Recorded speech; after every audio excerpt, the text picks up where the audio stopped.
Thank you, House Chair.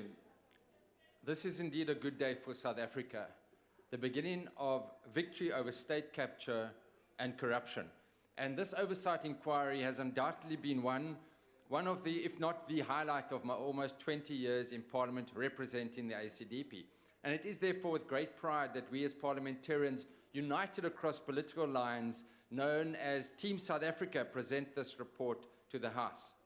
And by shedding light on the modus operandi of a network of implicated individuals with political protection right to the top, we were able to connect the dots.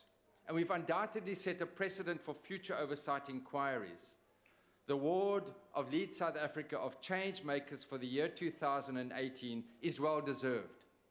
But not only to the MPs involved, but to every staff member, Advocate Venara, journalists, members of society, the academics, Professor Ebert of the UCT's Graduate School of Business, who prepared booklets and assistance for us, everyone, all South Africans that were riveted in watching this form part of Change Makers of the year 2018.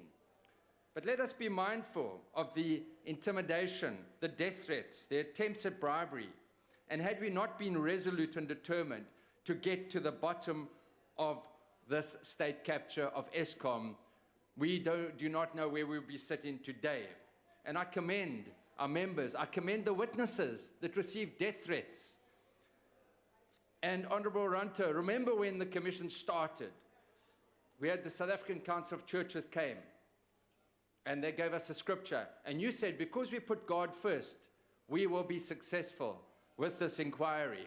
And Honourable Doc, remember when I asked you for scriptures every day, and you were there, and we, at that stage where I said to you, at the height of the threats and intimidation, where we addressed the nation, and I said, stop trying to intimidate this Commission.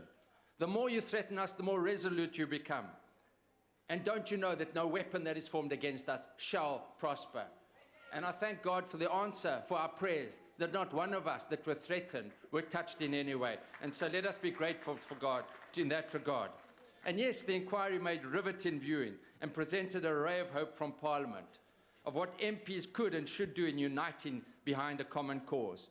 Who will forget Minister Pravin Gordhan, then an ordinary MP, Pravin Gordhan, questioning Minister Lynn Brown, or us questioning Brian Molefe, Anoj Singh, Michelle Koko. And so as we reach this stage of handing over to the Zondo Commission, it's worrying that very little criminal action has been taken. But William Shakespeare said, there's a tide in the affairs of men, which when taken at its flood, leads on to victory. Members of this portfolio committee, you shall be called repairer of the breach and restorer of the streets to dwell in. And so let us continue this fight against corruption, and so to the breach we go. I thank you.